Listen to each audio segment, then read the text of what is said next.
I'm Andrew Milne and you're listening to the Celtic Soul Podcast. My guest on the show today will be Johnny Marron. Johnny, born and bred in the Gorbals, attended his first match with his dad back in the late 50s. A lifelong Celtic fan, Johnny now lives in my hometown, Drogheda. But he's also went on a few journeys with his walk in life, and he's walked all around the world, and a very interesting character is Johnny, and he has some great stories from his home and away travels with Celtic. And with travel opening up now again back to Glasgow from Ireland, I'm sure I'll be bumping into Johnny regularly at bus stations, airports, and maybe even at the bar at Brazenhead, because we're generally heading in the same direction on match days towards Celtic Park. Folks, thank you so much for the continued support. As you know, we produce free content across all our platforms. We don't have a Patreon and we don't put any of our content behind the paywall. But if you can afford it, please visit CelticFanzine.com where you'll find a donate button, and if you hit that, you can donate for the price of a pint. And those donations help us to continue to grow the podcast and our independent Celtic media platform as we enter our 20th season producing independent Celtic fan-driven media. And I would like to say thank you very much to Charlie Glavin and the boys from the Pat Glavin Cork #1 Celtic Supporters Club for sponsoring this episode of the podcast, our first of the new season. And I'd also like to thank them for coming on board again this season by signing up to the Supporters Club fanzine page. All their members will now receive a digital copy of each issue in their inbox, and also a print copy and a free t-shirt is in the post on the way down to Cork. We're still looking for episode sponsors for the podcast for the new season, folks, and for the fanzine, and thanks to everyone who reached out to us and signed up already. Advertisers have the benefit of advertising across all our platforms: video, audio, fanzine, both print and digital, social media, and on the website. We are fully fan-funded and sponsored by Celtic-minded businesses, Celtic supporters clubs and individuals who share our values. And for more information, you can contact us through the website, on social media, or you can email us at info@celticfanzine.com. And if you visit our website, you can also support us by becoming a member, buying some of our merch or a fanzine, subscribing to the fanzine, or as I said earlier, donating for the price of a pint. And you can also visit our shop and check out our latest t-shirts, badges and merchandise. The plan is to still bring the podcast out each Friday as travel opens up, and the bonus podcast will go out during the week. But this episode of the podcast is a little late because I enjoyed myself a little too much in Glasgow and was lucky enough to get tickets for both the West Ham friendly and the FC Midland game. And I hung on for a few days each side of the games to hook up with old friends and enjoy a couple of pre- and post-match pints in some of Glasgow's finest pubs. And it was great to be back.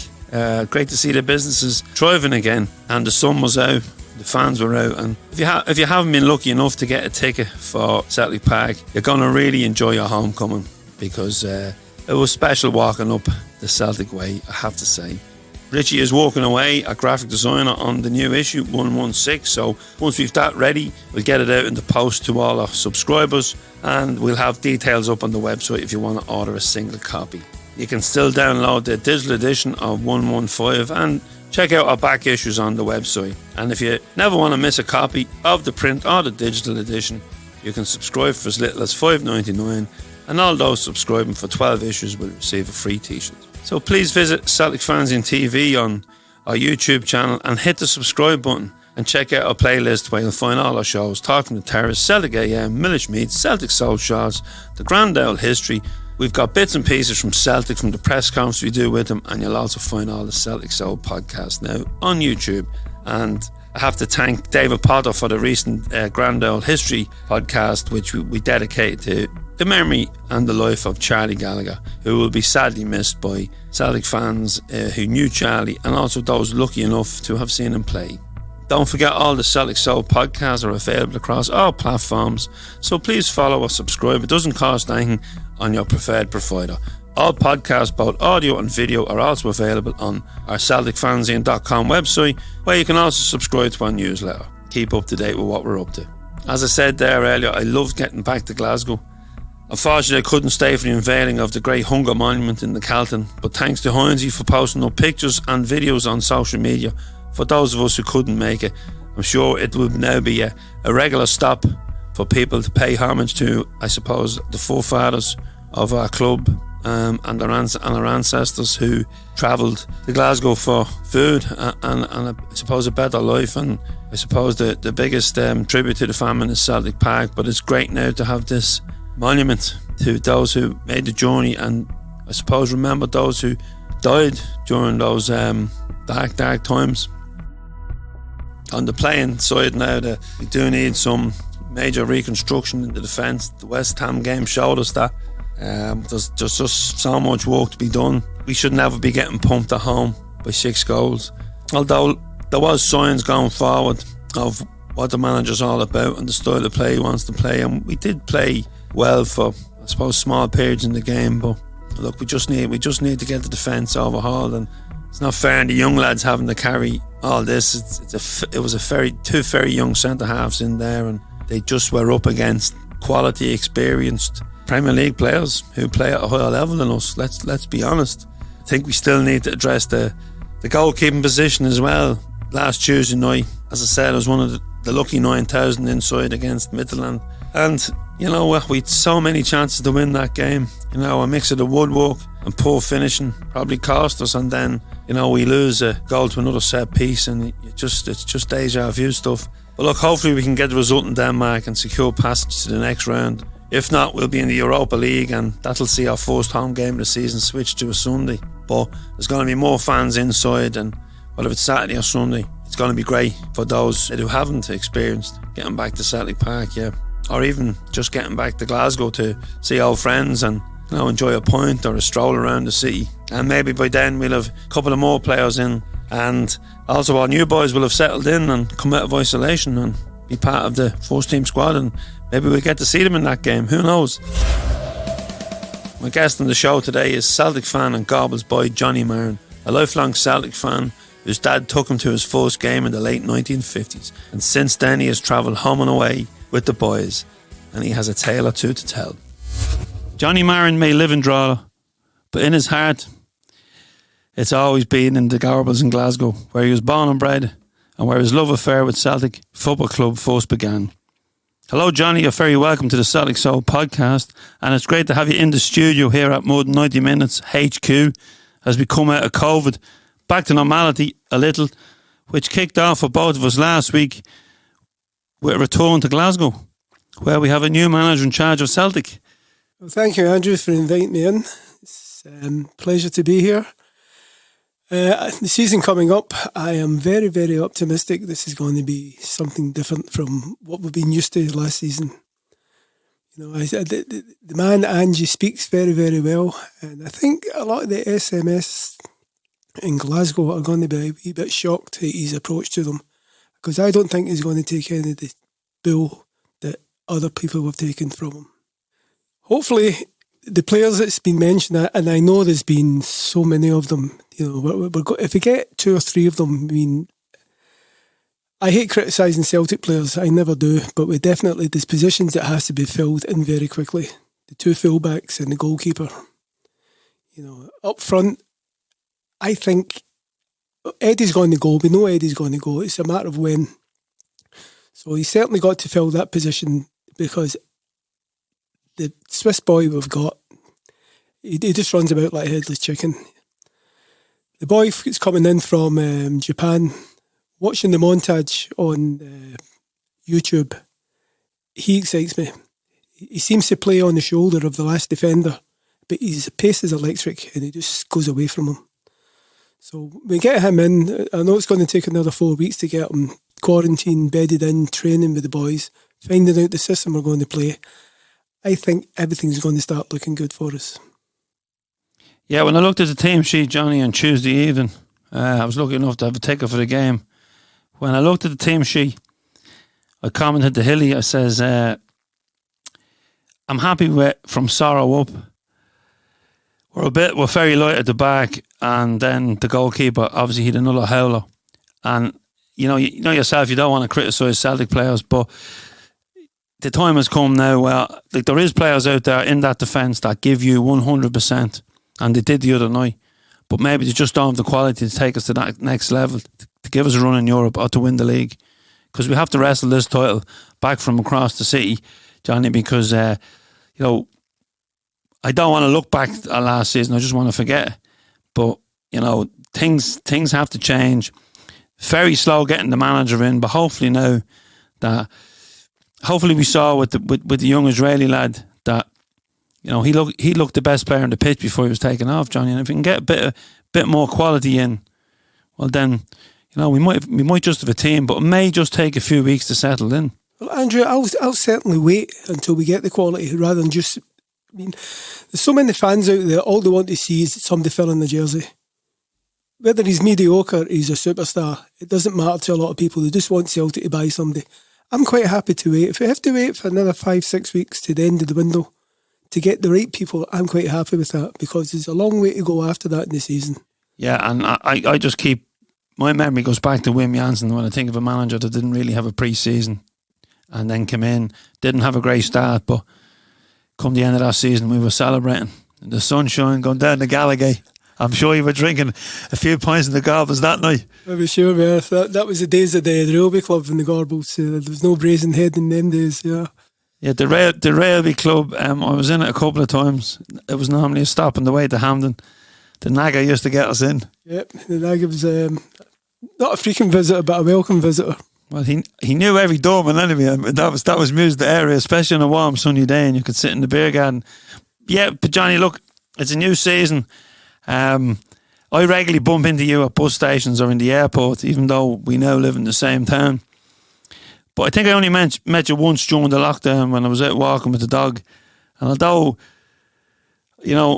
we had contact through social media, we thought things could get better that day. They only got worse.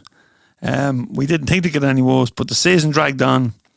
But it's great to hear that you're positive now about the new manager and hopefully the dawning of a new era with some new players coming in and then players going out.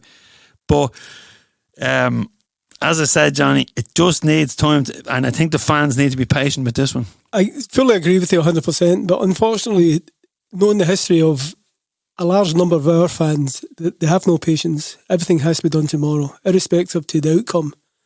It has to be done tomorrow, which I think that mindset is going to have to change. It will change because I do believe that Ange will bring the people in who he feels will do what the job is intended for them. Not just filling the jersey. Look at me, I wore the shirt. Hopefully it's not hopefully. Things are going to change this season. I know it is. Yeah. And do you think that I'm just shocked that he hasn't brought in his own assistant? Well, there's another story, isn't there? I mean, what happens up there is it's John Kennedy. Now, again, I'm not criticising John Kennedy, but is he there for life because of his family connections and because he a bad injury as a young player? I don't know. But we don't know. If you look at what Chris Ayers said during during last week about the one person that he's got to special mention was John Kennedy. We don't know what goes on behind the scenes. We see John Kennedy standing there in the dugout for the last 10 games of the season. Passive, no emotion, no cajoling, berating people to get the finger out. So that's the image that he gives over. That's possibly and probably is the type of guy he is. But I know Brendan Rodgers tried to take him away to Leicester. So there must be something there that the guy's good at. As for Gavin Strachan, I don't know what his role is, apart from looking at his laptop.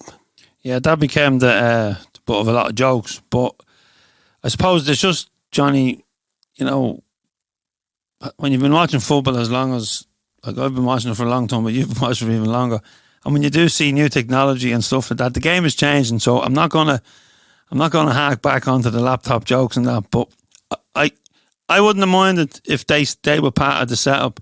I just would have liked him to see him bringing in someone that he trusted, because we saw it with Lennon. He's even come out and said now that the manager should bring in his own man.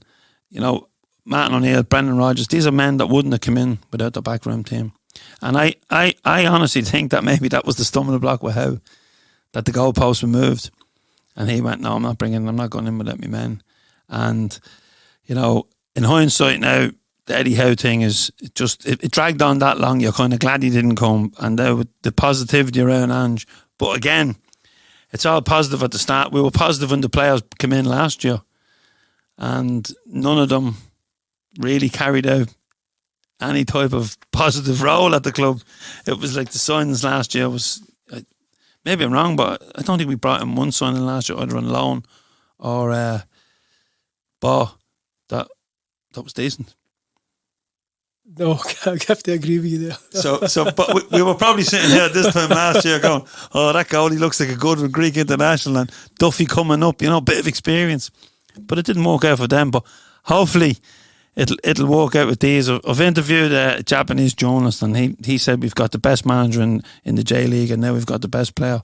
So that's music to my ears. But I hope Dan over there in Tokyo covering the Olympics this week, I hope he's right. But Johnny, I'm gonna go now. I don't want to hack on about the whole current setup, because I want to go back to the Gorbals, Johnny, and I want you to take me back, because it's a place I know, but I only know it for 20 or 30 years, but you know it a little longer. You take us back to the Gorbals and early memories, and I suppose your first memories of Celtic. Well, the first game I ever seen was against Third Lanark at Cathkin Park. It was 1958. I remember my dad, it was about a mile to the park from the house, and my dad, after I left the pub at 2 o'clock, which the pubs closed at that time on the Saturday at 2 o'clock, we walked up to the game and you couldn't see 10 feet in front of you because of the fog. We got there, Celtic won 3-1. There was 2 Lisbon Lions actually played in the team, Big Billy and Bertie Auld. Bertie Auld actually scored 2 goals, if I remember correctly. Now, my dad used to go and see Third Lanark quite often because it was so close to the house. But I remember after that, I said, Dad, can we go and watch Celtic? He said, yes, I'll bring you to Parkhead. And that was the beginning of this 63-year journey, love affair. Amazing. And what was it like growing up in the Gorbals? I listened to a lot of people saying, it was rough. And I don't remember it that way. You dealt the hand you were given, and I had a happy upbringing. Albeit my mother died when I was very young. Then we went to live with my nanny. Then a couple of years later, she passed away. Then my dad at that time had moved to Castlemilk, so obviously he took us up to Castlemilk. But I was back in the Gorbals 2 years later, staying with an uncle and auntie. It was fabulous, the friendships that I had. Even to this day, some of the guys I drink with today is the guys from the back in my school days. There's quite a number of them actually. We all went to school together. Some a wee bit older, some a wee bit younger. But we sit there and we talk about different things. Reminisce about, do you remember the time we went to, and you remember that game? And actually I was only talking there a couple of weeks ago. 10 of us went off in a minibus to the European Cup final in 1974. We weren't in it.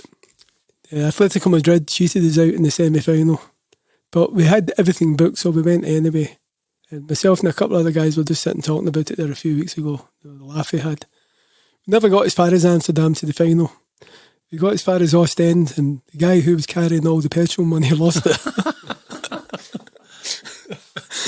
So we all piled back in the bus, back onto the ferry, and we ended up in the Lake District, then a caravan park for a couple of days, until it was time to come back to Glasgow. People weren't affluent there then the way they are now. And I remember I quit my job so that I could get my holiday pay to go to Amsterdam. That's how mental it was. Well, Johnny, I'd say now, if Glasgow was in that final, you would have found petrol money somewhere. Or if Celtic was in that final. It was certainly a holiday to remember, and some of it to forget. Then later on that year, we formed the Franks Celtic Supporters Club, which is still active in the Gorbals. I was a founding member. And there's one other founding member still travels with the bus, John Comiskey. All the other guys have either moved on or they've passed. But we still run the bus out to Brazenhead. We call the bus, it's like a time machine, because it's a 14-seat minibus, and it's often 40 in it going to Parkhead. Explain the Franks, the name. It came from St Francis School. St Francis Chapel in the Gorbals, which is not the Franciscan brothers. The building's still there, but they moved down to Dunscotus, which used to be St Luke's. We had the inaugural meeting, and there was about 30 people there.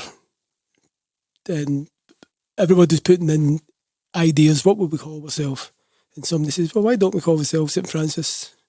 So we shortened it to the Franks. And say the bus is still running to this day, 14-seater. And we liken ourselves to the US Marines because we leave nobody behind. It must be something coming out onto buses from that pub. I've been on a few myself, that, especially going to away trips. I think we went to Edinburgh one day, and there must have been 60 on the bus. It was a 50-seater, but it was standing room only. And I was in there the other day. I was in talking to Jan the morning of the Midland game, and where I was sitting, right in front of me, there was a big, huge frame picture of the Franks in Las Vegas. So that you jogged the memory now, and but the Gorbals is mentioned the Brazenhead. That's kind of the heart of it now. Obviously, it's changed now as well. The tenements are gone, and it used to be, I suppose, that a real strong Irish community, but I suppose it's mixed now, is it? Well, it was always mixed. People don't realise that. There certainly was a massive amount of Irish diaspora who lived in the Gorbals when I grew up.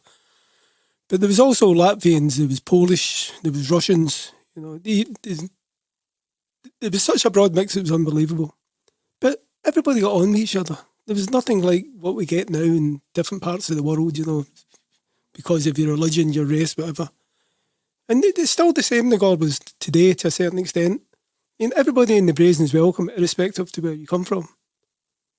I know pubs on the other side of the city where you couldn't walk in. All of a sudden all the heads are cranking round saying, who's that? In the Brazen, nobody gives the monkeys, yeah. Oh, I love it. I love a good night in the Brazen. I had a few points before the game, and when I did enjoy it, it was nice to be back because it was 500 days, and I think it was more than 500 since I had a point in the Brazen. But Johnny runs a good shop, I have to say, and he was. John's sound as a bell. He was very welcoming. We sat with Bina went in, and the first point was on the house, which. Funny enough, I've been in a good few pubs in Drogheda, and still waiting for the first point on the house after the lockdown. But maybe I'll go to one and I'll get one at some stage. But the Gorbals, I said, right? When I think of the Gorbals, I think of Paddy Crarant and I think of Charlie Gallagher, who passed away last week and was buried. A great player and a true gent and such a modest person. As a young fella, I used to see Paddy and Charlie walking the streets of the Gorbals. They used to go to St Luke's Boys' Guild to play snooker on a Sunday night. And that's where you would see the two of them. Now, Paddy lived across the street from me, almost diagonally. And I remember there was about 5 or 6. I went up to his door to ask for his autograph. He gave me one stern look and he says, I'll sign it this time, don't ever come back. okay, Paddy. Ran down the stairs. Now, they're both Guido people. The people are from Guido, as is Aidan McGeady's. So a huge connection there. Charlie McGinley, of course, living in Edinburgh now, but Charlie's also from there. And I think I've said it on the podcast last week that Charlie boasts that he won a junior medal in Donegal, but Crarant or Gallagher didn't. They might have won European Cups, but they didn't win a junior medal with Guido. But what's your background, Johnny? Where does your family come from? My family originally came from County Monaghan, in a little village called Donamoyne. It's just outside Carrickmacross. Now, I've been back there. The original family house is still there. All my past relations are all buried in the local graveyard. I had a cousin in Glasgow, Margaret Bonney, who took it into her head about 10 years ago to do the family tree. And she persevered for years and years, but then she got to a stage and it all stopped. Now, 6 years ago when my daughter was getting married, Margaret and her husband Sammy, plus my other cousin Lena and her husband Alan, they came over and they went up to Carrickmacross and they went into a spar shop, and she started speaking to the girl on the checkout. And she explained the reason why she was there. She's looking for the family tree to continue it. And she said, sure, you go down the street there and talk to Mary, she'll sort you out. So she went down and met this lady, gave her all the information what she had, and she says, I'll be back to you. About 3 hours later, the girl rang her. Says, I've got the rest of your family. So a couple of days after the wedding here, we went up to Monaghan, to have a look at everything, take photographs. It was unbelievable. And it was quite, it was a terrific fait accompli for Margaret, because she spent a fortune, and all the time she put in, and actually last year she sent me the whole family tree from both sides of my family. And it was quite interesting. I won't get into it, but it's quite interesting on my father's side. His great-great-grandfather was from, but on my mother's side, they came from the islands in Scotland. And one of my distant relatives away back in 1850, 54 or 56, was the Marquis of Inverkip. He was a wealthy gentry person. But through the years, obviously, that dissipated. I always said you had money, Johnny. I wish I had it now, yeah. But that dissipated through the years, There was a falling out somewhere where my granny's mother fell pregnant out of wedlock, and she was disowned by the family. And that's how she ended up in the Gorbals. And my father was, his father, his father's father, and his father's father lived in the Gorbals when they left Monaghan way back in the 1800s. Wow. And to go back that far, Johnny, is amazing. And it's brilliant. And you're only living down the road now. There you go. I've actually lived longer in Drogheda than I did in Glasgow. Yeah, but you've still kept. You still have your place in the Gorbals. You've still kept. Well, it's just up near Hampden. It's not so much the Gorbals. It's just up near Hampden. Well, I was spending so much time in Glasgow, over to see Celtic, and between staying in the hotels and staying with friends and staying with relatives, and I don't know about you, Andrew, but when I stay with somebody, it's uncomfortable. You can't do the things you do on your own if you're in the house, So it'll be 20 years ago this year, I remortgaged my house and I bought a place in Glasgow.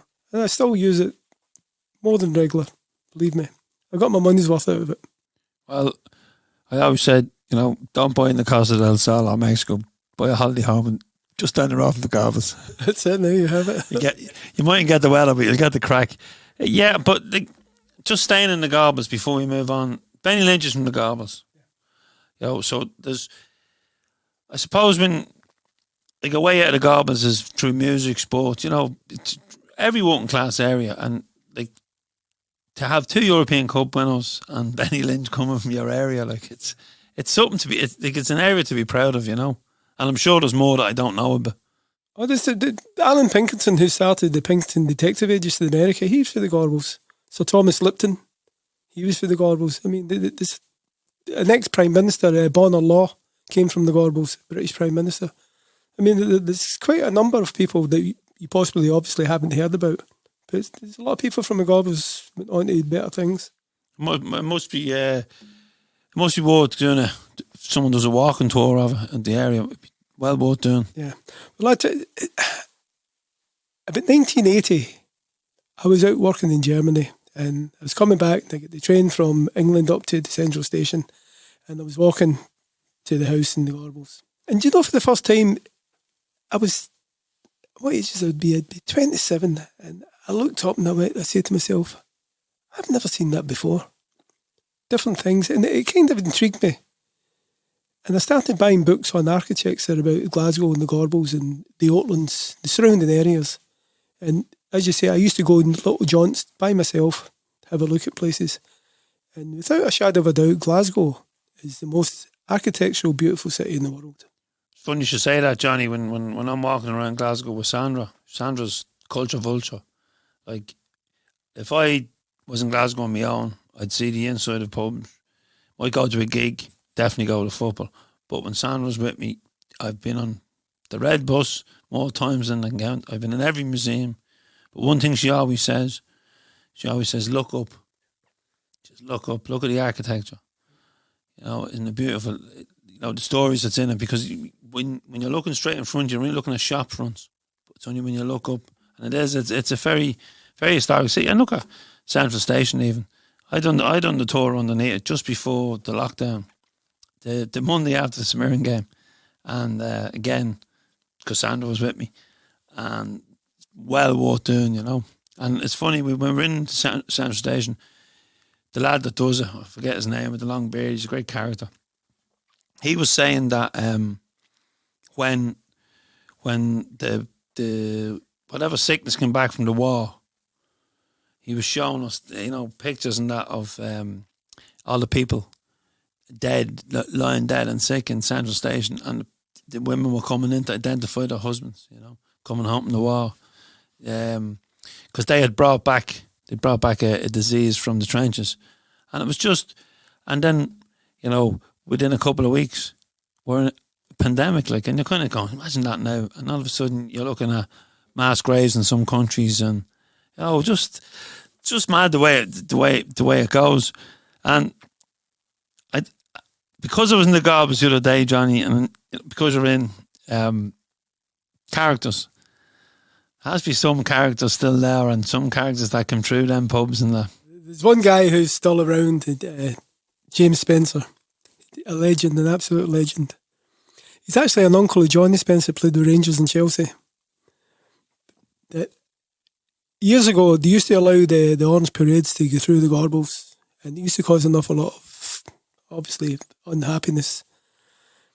And one year, James decided, big lambeg drum, that he was going to throw himself straight through the middle of it. And he did. And for years, James had to go to the Cumberland Street police station the day of the walk. But he used to bring the sandwiches with him, the flask of tea. But in the flask, it'd be whiskey, hot whiskey, And so by the time I left there at 5 o'clock at night, he'd be drunk, He's still around, I remember when Nakamura played with his Japanese TV, came into the Brazen, and who did they interview but James, and nobody, we can't understand what he was saying. So the Japanese guys definitely had no chance of what he was saying, And it was broadcast live, apparently, or shown in Tokyo. You just imagine what they thought of the people of the Gorbals. If you told him the story of the drum, I'm sure he would have loved him. But I'm also intrigued now to find out, Johnny, because I know you a long time, but generally when we meet, we're talking football. Or we're running for a bus, or we're running for a plane. Drogheda, Johnny. Now, I've heard loads of stories about Balbriggan and the connections, the likes of Freddie and, the people that are from Balbriggan, but Drogheda doesn't have a connection with Glasgow. So how did you end up here? Was it love? Was it walk? Or was it both? Okay, like everybody else, he came to Balbriggan camping every year with the Boys Guild. Guys came back for years and went to the same girls and eventually married them. Now, I came because of a girl in Balbriggan, but it didn't work out, which was to my benefit now because of who I'm married to, But for 27 years, the Boys Guild came to Balbriggan camping for 6 weeks every year. And 2 weeks before the Scotties, as we were called, would arrive, the girls would dump their boyfriends. So come the disco in the town hall on the Friday night, there'd be mayhem. But Sunday night in Red Island, or Saturday night in Red Island, when the Dubs come up for Dublin, the Balbriggan boys and the Scotties stood shoulder to shoulder. And so I have lots of great friends. Don't see them as much now as possibly I should.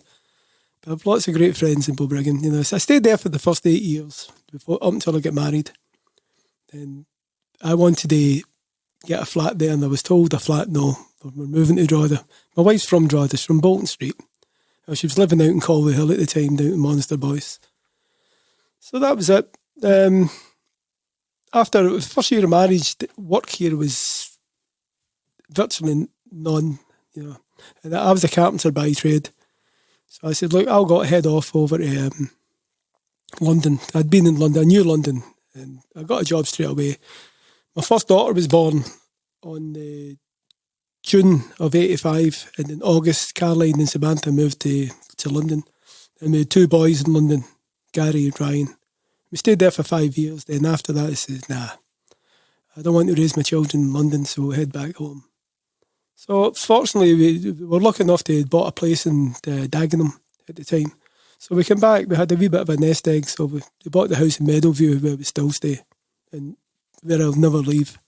I keep saying, even if I win the lottery tomorrow, I'll stay in Meadowview. Oh, well, like, money can't buy a comfort, Johnny. And, like, as Paul Heaton, when he was in the podcast, says, money was never going to change me. And he's made it quite a bit.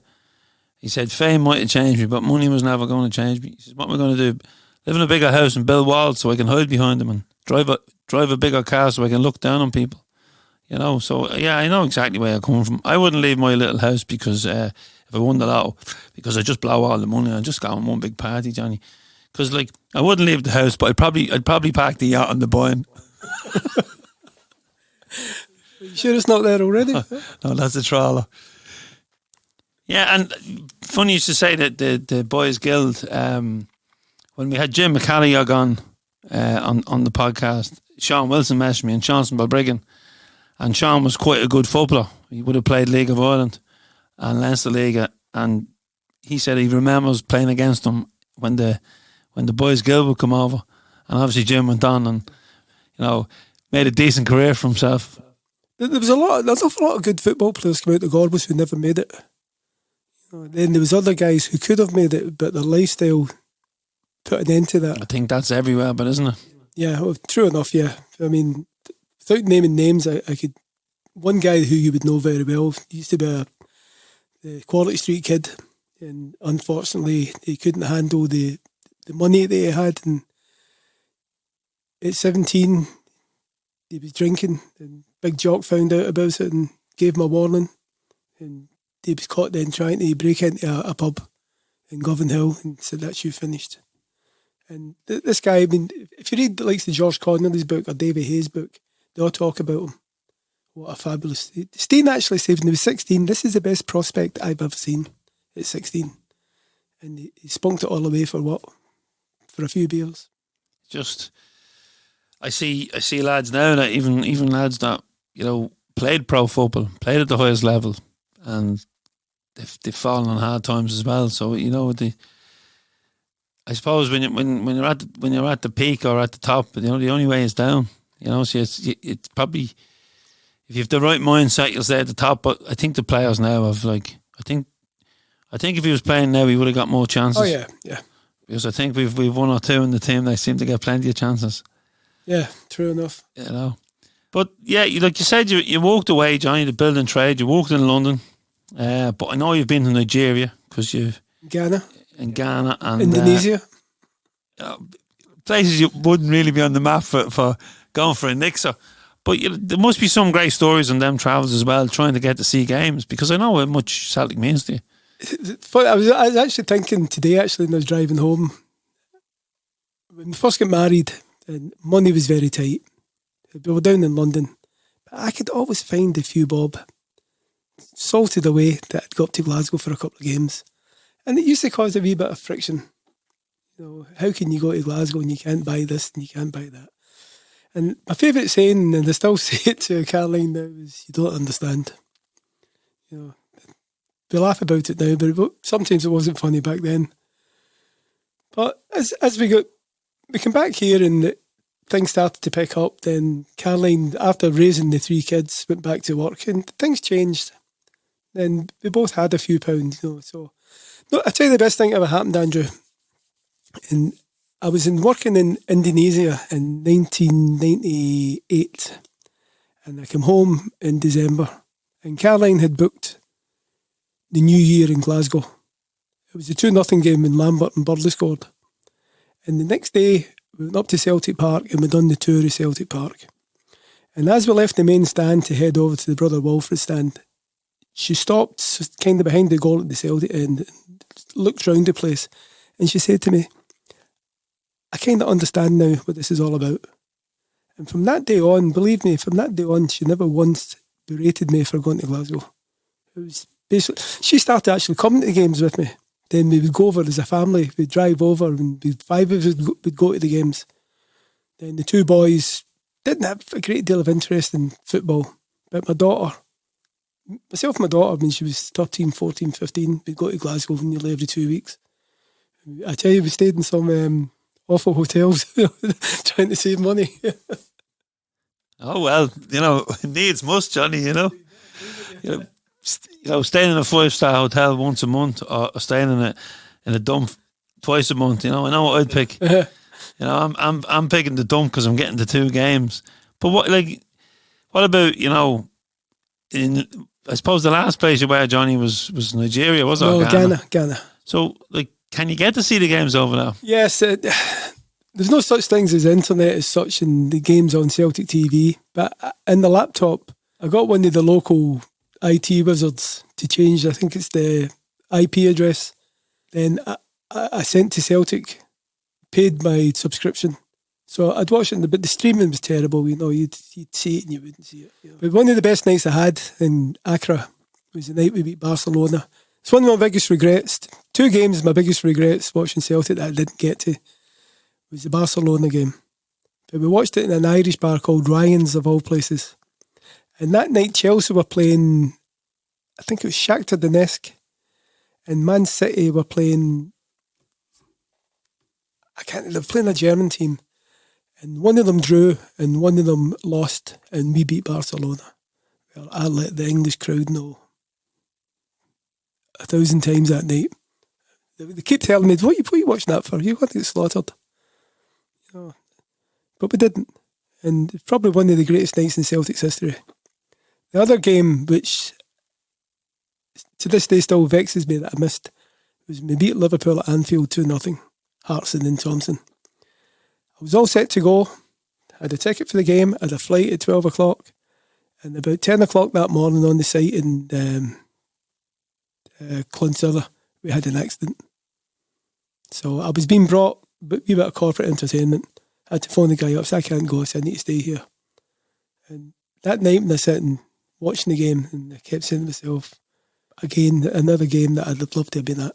But I've been to thousands of games, though. It's always the one that, that got away because you don't remember all the ones you've been at because you're going, I should be there. Or I was lucky enough to be in Anfield. I got a ticket, just got word of a ticket the night before, and Mark Bourke managed to squeeze me onto a flight the next day to Manchester. And yeah, it was a great night.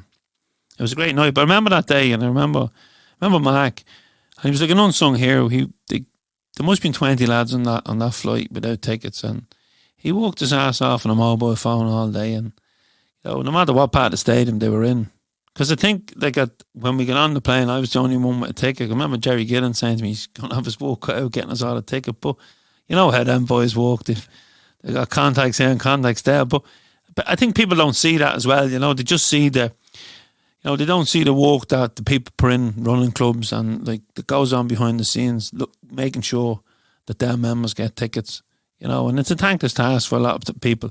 But he did it. I remember him in an Irish club. We went to this Irish club, and I remember him walking up and down, and the phone, he was inside, he was outside. There's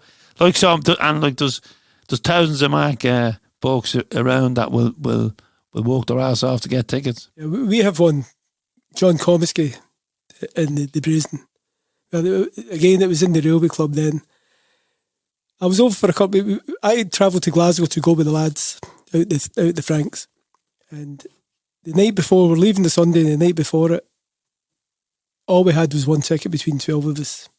And he says, I'm keeping. I say, I'm taking the ticket. He says, no. I says, you have the ballot. I says, no. I says, I'm keeping the ticket. We got to Glasgow Airport on the Sunday afternoon for the flight to Malaga, and the flight was delayed. And it was only then he took out an envelope and gave us all our tickets for Seville. If it wasn't so ugly, I'd kissed him. Oh, Seville, Johnny. Same thing with the tickets. I think at the time, we had 24 season books and we got a 50% allocation. So that was 12. And we had a rule then that was like, whoever travelled on the bus, Hilly had it was a pen and paper, and you got the tick for the trip. So he walked out many trips everyone had done, and told the lucky ones, told the unlucky ones, but some of the unlucky ones came, and so we bunched together and got a couple of Porto fans, and maybe one or two might have got stolen from touts, but I don't know. I was walking the other way at that stage, but most of the lads got in, and one or two maybe had to watch it in the fan zone, but so many great memories, Johnny, and but as you said there, you spoke about 2 you missed, but there's plenty you didn't miss. Oh, definitely, definitely. too numerous, you know. I mean, I could sit here at midnight before I stop talking about it.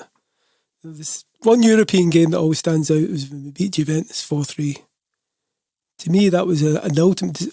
Lubo that night was superfluous. You know, there's no other word for that. That was Lubo's crowning game. And unfortunately, he couldn't last for the whole game. They took him off. But he ran Juventus ragged that night. And Big Sutton, a couple of goals that he scored, especially the volley. You know, unbelievable. And it was payback time because they'd robbed us in Turin. You know, and unfortunately, we won our 3 home games. We lost our 3 away games. We shouldn't have lost in Turin. The other 2, yeah, we were beaten fair and square, but we ended up in the UEFA Cup then, and that was one that got away from Martin O'Neill. And I've been at Q&As with him, and it's still that and Mourinho and Seville still annoying. But like, I think when that, like, I've said this loads of times in the podcast. Like, you know, I used to hear about 9 in a row in European finals and the great Celtic teams, and I never thought I'd see a 9 in a row. You know, I didn't even know what a quadruple treble was. You know, certainly know so now. Nobody knew that. You know, yeah. And but to get to a European final, there's something special, Johnny, about Europe, away days in Europe, and you know, just the whole build up to Seville and the madness in Glasgow, like, you know, sand outside pubs and deck chairs, and you know, the bullfighter when we went to Ibrox on the roundabout, and just the whole pantomime and cabaret of it, you know. And it would have been crowned if you know, like, we were all gutted that night. Henry Glasson, 2 goals in the final. So I suppose when he got his Champions League win with Barcelona, when he came off the bench and won the game for them, I suppose, you know, he got his rewards, but we never got rewards. And I always feel, Johnny, we were only maybe 3 players away from, you know, a team that could compete in Europe. And with the way football's gone now, Johnny, it just seems like a lifetime away. Yeah, definitely. Again, I'm not going to criticise. Well, I'm not going to name names, but I always felt there was 4 players that day who never played to their full potential, and that cost us heavily. Bobo had been sent off, and I had a row with somebody who we both know one day in the Brazen. He didn't cost us a cup, Bobo. The goalkeeper cost us a cup. I remember when we left the gate, we rented a car, 4 of us, we rented a car in Torremolinos, and we drove up to Seville. Down to the stadium, parked the car up, says we'll get it tomorrow sometime. But when we left and we walked back into the town, into Seville, it was like a scene out of The Living Dead. It was just people walking about with their heads on their chest. Yeah. So we got there, and we got to a park bench basically, and I said to the other 3 guys, sit in that seat and don't move. And I walked all. It took about 45 minutes to walk away back down to the ground, picked up the car, came back, got the boys in the car, and drove all the way back to Torremolinos. Go home about 6 o'clock in the morning. Yeah, we got a bus that night. I came out, I got a taxi up. We were staying in Benalmadena, and the crack was 90 down there. And we got a taxi up. I just couldn't do the bus. I think I'm probably too hungover, Johnny. And got up, and I didn't have one beer for the whole day because I just wanted to remember this. I wanted to remember every detail. And when I left the stadium that night, I just wanted to forget. You know, it's just the way, you know, just the way it goes. But look, I suppose Celtic has brought us everywhere, Johnny, you know. And when you think of it, it's brought us to Las Vegas for a convention. Yeah. Now, when did you ever think that'd happen? And more recently, it brought us to Thailand. Yes. You know, and hopefully we'll be back in 2023. So, but there's another journey I want to ask you about. You followed Ireland to the World Cup.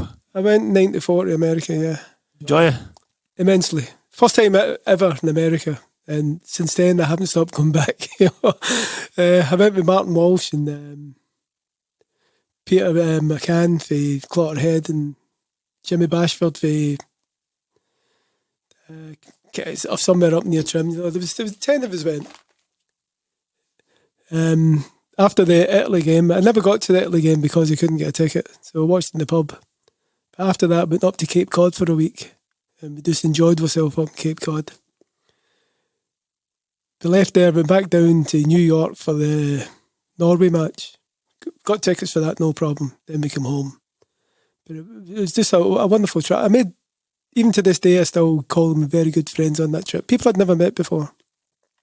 But after living in each other's pockets for basically 10 days, I'm proud to call them friends. Yeah, Hilly speaks very fondly of that World Cup and then the he. But the best was Eugene and Jerry Lauder Messi on him. Charlie Tyndall and the trip they went on, because when they were in the sky, the travel agent went bust. So they begged, borrowed and stole. I think they even get onto a plane without tickets at one stage. And I think Gary Kelly looked after them for tickets. And it was a case of they were going to Team Hotel looking for guys to get tickets. And in fair play, they did. But they managed to get, with this company bus, they managed to get round every game and get home. Very resourceful. So fair play to them. But yeah, I think, I think every football fan, if the team gets to a major tournament, they should go along for the ride, even if they haven't got guaranteed tickets, because I've been to the Euros and it's worthwhile doing, because when the World Cups came around, it was a time when I just wouldn't have had the money, Johnny, and then the Euros is a bit more realistic. So, but yeah, and I kind of regret not going to Japan, because we went to Vegas and we probably spent as much money in Vegas as we would have spent in Japan, So, but it was good watching the games in the New Frontier. I think we watched Saudi Arabia and the Spanish game. We did not watch the Germany game as well. I wasn't there. You weren't there. I obviously flew out after that. But yeah, look. The first year I went was in 2000 to the New Frontier, and they had it out in the car park because they didn't have a hall big enough. And I remember when we got there and everybody was done up with their evening gowns on and shirts and ties, and the place was full of cops, cowboy hats and the dark glasses. About 2 hours into the thing, the cops are all sitting drinking beer. This is not an issue here, why are we here? But that was Air Force as well, Johnny, and the he. Yeah. That was my first time going to America, and as you say, you do go back because it's such a big place, and kind of a culture shock when you get there first. But Hilly had booked it with a couple of the Nate Park boys, and I knew nothing else of it.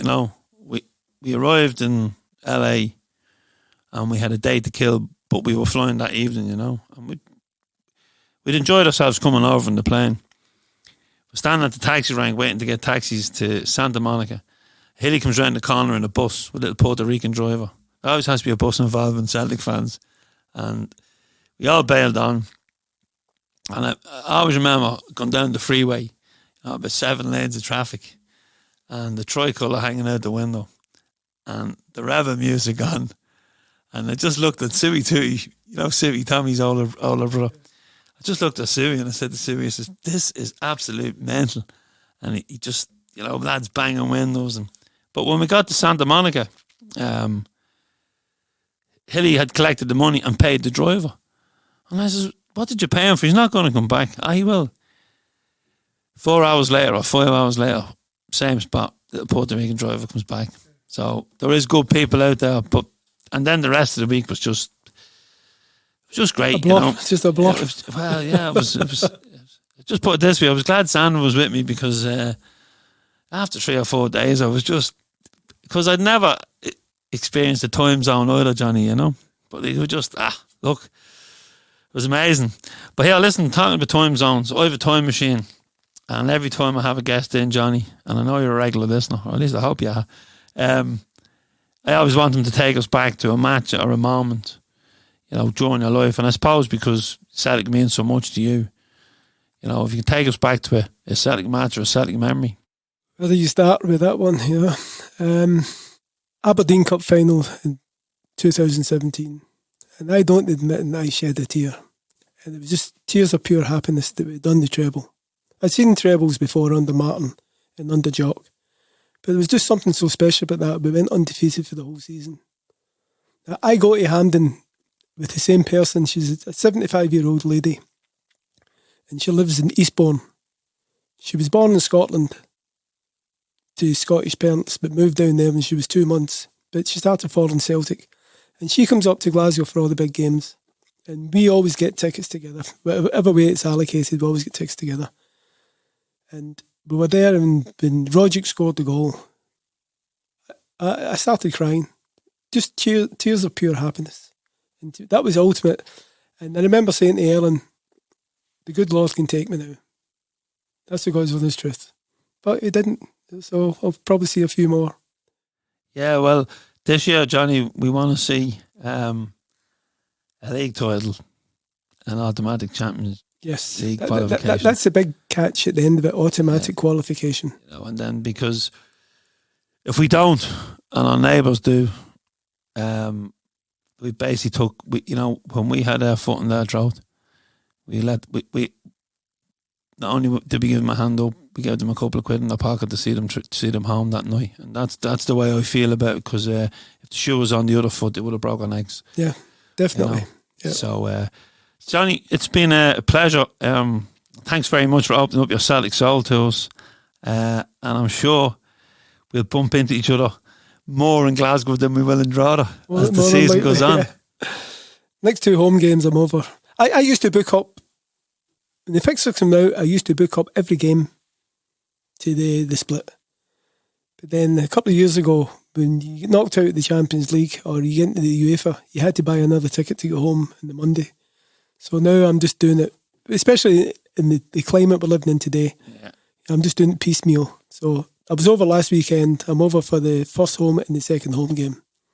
Whether I get a ticket in the ballot, that's in the hands of the gods.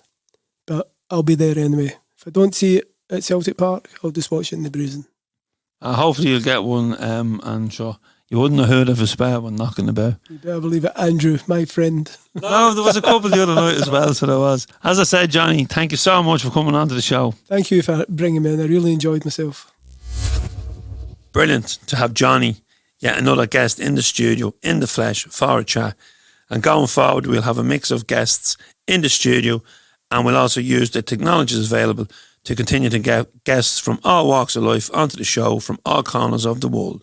Fans have stood on the terraces, players who've won the hoops, and those who share our values, who may not support our team.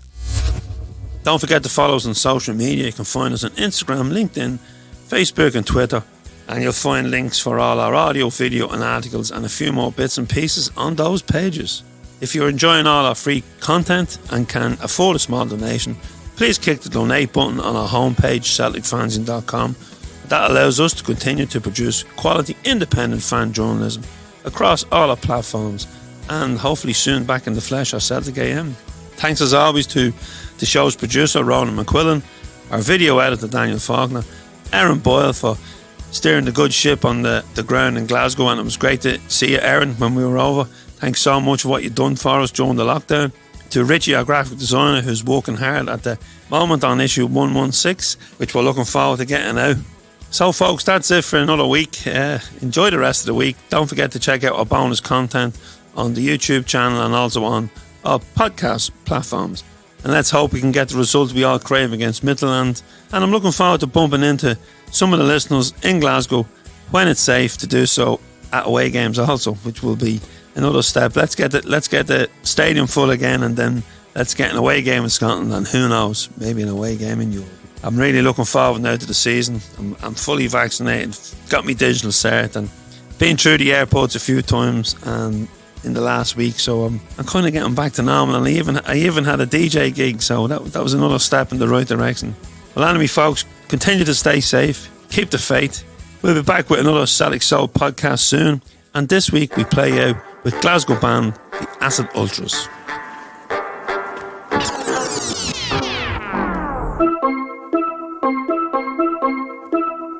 Hear what me say now. Make me introduce you to the Acid Ultras. Come up, come up, come up, like the sweet sunrise. Come up, come up, come up, like the sweet sunrise. Down you get, till the sweet sunset. Down you get, till the sweet sunset.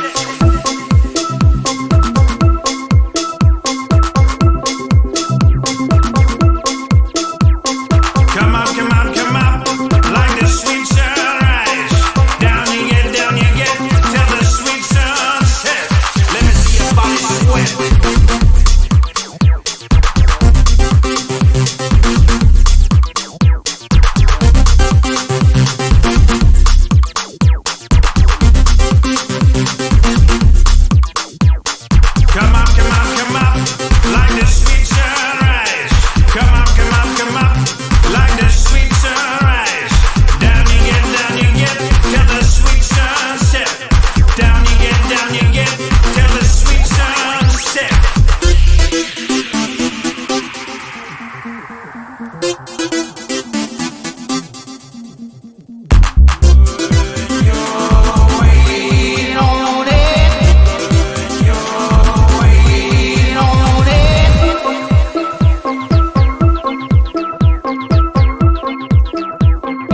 sweet sunrise. Down you get till the sweet sunset. Down you get till the sweet sunset. Let me see your body sweat.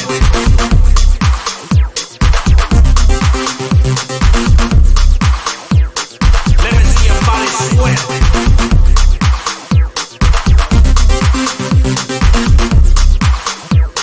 Come up, like the sweet sunrise. Down you get till the sweet sunset. Come up, like the sweet sunrise. Down you get till the sweet sunset.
Rules everything.